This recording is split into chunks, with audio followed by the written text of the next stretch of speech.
Umuntu usazilile usalila emva kokushonelwa uma.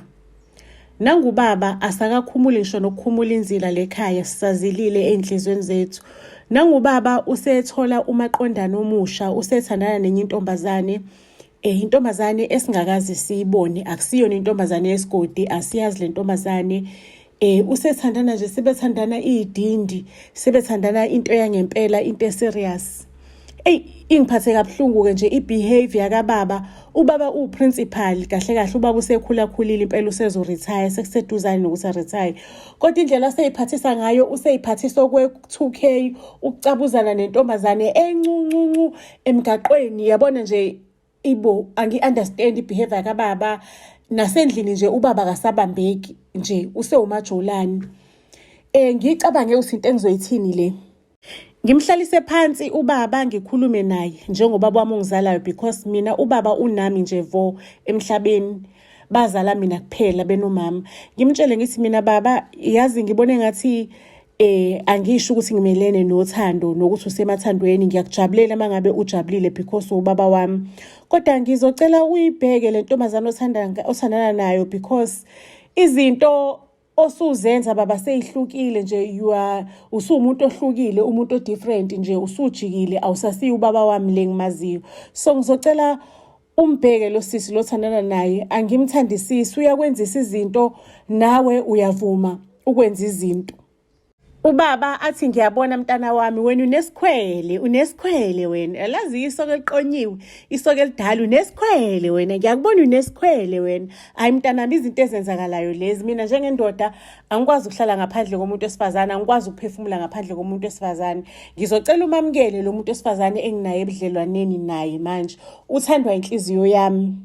Ngizocela ukuthi nawe umthande, umnikeze isikhathi, umfunde, ubone ukuthi akasiyi umuntu omumbi. Kahle kahle uyangisupporta. Uyena umuntu ongenza ukuthi ngashesha ngaphuma ebuhlungwini bokuthi unyoko kade shonile, because unyoko mina naye sesihlale more than 40 years ndawonye sishadile.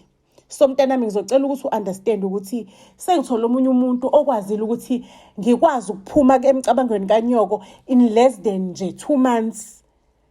Nawe baba uyayizwa lento esho ukuthi ihlazo nje, ukuthi in less than 2 months wena ushadile, usu-deep, ushonele, usu-deep emathandweni nomunye umuntu. Ubaba athi, mntanami, nawe uyokubona mhlazane wathola wakho umuntu ukuthi uthando luyinto enjani.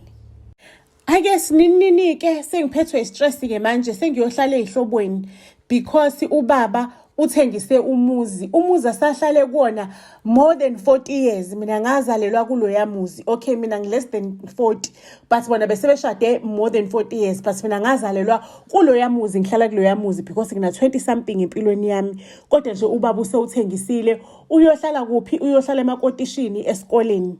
Uyohlala emakotishini, mina sengihlala esihlobeni. Cabanga, ubaba mezongivakashela, usengivakashela esihlobeni. Phela mina nobaba lo siyazwana. Yabona umgosi sushaya suqede, ubaba siya-enjoya ukugosipha. Bekade sumndeni ogobhozayo kusakhona uma, ngisho noma esehambile kubaba sisagosipha-ke, sawushaya nje umgosi, siyazwana. Ungivakashela khona la esihlobeni. Ayike ubaba abuye emakotishi, usezohlala khona la esihlobeni because isikole kuthiwe kuya-renovatewa le kunamakotishi khona.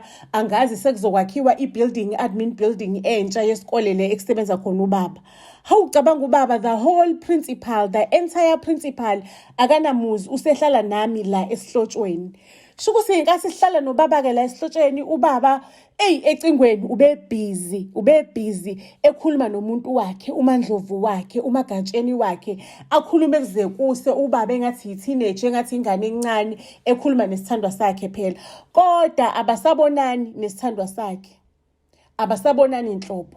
Ubaba uyangichazela ukuthi isizathu sokuthi athengise lo muzi, it's because isithandwa sakhe silindela amamiliyoni, imali eningi eqhamuka phesheya kumlungu wayesetshenzelwe uma wakhe. Lo mlungu wayesetshenzelwe uma wakhe wabhalisa izumbulu zemali ephesheya cause wehlala la eSouth Africa wathusa waya phesheya. Maseshonile wazibhalisa izumbulu zemali ngomama kalo muntu athandana naye. Manje umama lo muntu athandana naye useshonile, so ubhizi ulungisa ipaperwork, kunemali efunakalayo upfront because useshonile nalomlungu lo weshiya imali. Kunemali efunakalayo upfront ukuze le mali le iphume. Khuleka mntanami sithandwa sami, once kwafika imali yamawakho, phela ubaba bano stepmother lo besebegqokisena amaringi, angazi sebeshadene kuphi, bathi umfundisi wabusisa lowo maringi, sebeshadene kuphi, sebabantu abashadile. Phela mina noma wakho sishadile sindawonye manje. Once kwafika imali yamawakho kwami okwakho, sizothenga isithabathaba, umuzi onephuli, umuzi onani. Ngikhuluma nje uma wakho ukhulelwe amawele amathathu. Phela ubaba imali beyangasenayo. Imali bekayithatha ayiyise ayifake ebhenki. Ufakela bani? Ufakela lo mathandana wakhe omusha. Ufakela uMandlovu uMagatsheni imali because uMagatsheni ukhulelwe amawele amathathu, futhi uMagatsheni enjalo nje ulinde izumbulu zemali eqhamuka phesheya. So nje imali bonke bayitshokolokotela lapho ukuze kuhlangane le mali le efikayo efunakalayo ukuze kuphume izumbulu. Ngisho noma kuthiwa sengikhuluma nobaba kangakanani ngithi baba ayikho lento, baba ngicela uphume kulento le, baba ayikho lento, no uyabonisa amanga le. Kwenzala kanjani sikumele ukhiphe imali ukuze uthole imali? Ubaba athi mntanami usemncane wena, phuma ey'ntweni zabantu abadala. Wena nje ngokwakhela wakho umuzi, ngoba ngiyabona ukuthi kumele ngabe uganile manje, sho ukuthi isoka unala uganile, ngokwakhela wakho umuzi, phuma ey'ndabeni zabantu abadala. Cela ukuntshela ukuthi ubaba as the time goes on, yabona nje ayikho into ayikhulumayo, ukhuluma indaba yalama miliyoni azayo, ayikho into ayixoxayo. Sho ukuthi isihlobo lesisihlala kusona kuyisihlobo sethu simzwela ubuhlungu obukhulu ubaba ngalesimo lesadlula kusona, ngoba siyabona naye ukuthi ubaba urojiwe, kudlaliwe ngaso, futhi akafuni ukuzwa lutho, akatsheleki. Isihlobo lesi siwumseshi, sisebenza umsebenzi wokusesha. Siqaleke manje siseshe lo Magatsheni, siseshe lo Mandlovu ukuthi sithini isitori sikaMandlovu. Isihlobo sithole ukuthi uMandlovu uqola ubaba, izinto azenzayo vele lezi into ayijwayele yena. Banomnyeni wakhe uMandlovu ba-rich kakhulu, baphila nje lo msebenzi lo wokuqola. Nomnyeni nawe uyaphuma mboqola bakhe, noMandlovu nawe uyaphuma ahambe oqola emadodeni. Ngathi kuthiwa kunomuthi ostrongi abawusebenzisayo ukuze izinto zabo zibahambele kahle. Emva kokuthi ubaba atshone lelo qiniso, akabange esaphila kahle. Ubaba akabasange esaba right empilweni. Ubaba waseyintelele esibhedlela, ephume ngene ibhedlela.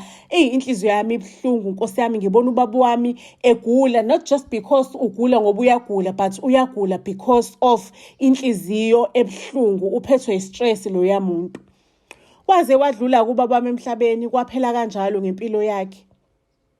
Guess what? Into ezibhlungu ngathola ukuthi kanti ubaba impesheni yakhe, lesigebengu sakhe soMandlovu sasesithole enye indlela yokuthi akwazi ukuthi akheshi impesheni yakhe, ukuthi bathathe impesheni. Sasithe kuyena lesigelamkhuba sizothatha impesheni sambe soyimbundeka ngale ukuze kuphuma amamiliyoni. Bashada nje just for insukwana, base beyadivorce futhi for insukwana. Yasiyaphuma kanjalo-ke imali yempesheni yasemsebenzini kababa. Wakhona ukuthi uMandlovu ayithatha imali athi uyofaka lapha laba baphosela khona. Ngikhuluma nje ubaba ushone engenalutho, ushone engenamuzi, washona engenalutho, esehamba ngishona ngeinyawo. Umuntu kadene emoto eseyidayisile uMandlovu ethi uyophosa ngale okwefenisha yasekhaya. Wafike wayibutha yonke uMandlovu, wayithatha wathi uyo-eda ngale imali, uyoyiphona uyisa kwi-pawn shop ukuze akwazi ukuthi a-ede imali ngale ukuze baphunyelwe yizumbulu, babe nempilo engcono, nempilo enhle. Nkosi yami, ngabuzwa ubuhlungu. Ngathi mangabe sengenza ama-research ngathola ukuthi miningi imindeni ehlakazwa uhlobo olufana noMandlovu. Uhlobo labantu besifazane olugubha imithi ey'ndaweni ey'nzima. If ubaba mhlampe nje akaganganga ethi uyajola noMandlovu, ngoba phela ubaba ukuze angene kuyona yonke le trap ukuthi wathi cobho kuMaNdlovu, wathetha ucobho kanti usezostakha impilo yakhe yonke, useyofa afele emanyaleni. Cabanga nje ubaba wangcwatshwa njengomuntu kazana nje, akangcwatshwanga njengalesikhulu lesi ubaba kwakufanele ukuthi angcwatshwe ayisona, because ubekangasakhokheli ngisho kwama-funeral cover, bekangasakhokheli lutho, imali eyithatha njengoba injalo ayiyise kuMaNdlovu. Ngizosibeka lapho-ke isitori sethu okwanamhlanje, iyolala ibonene ey'torini ey'landelayo.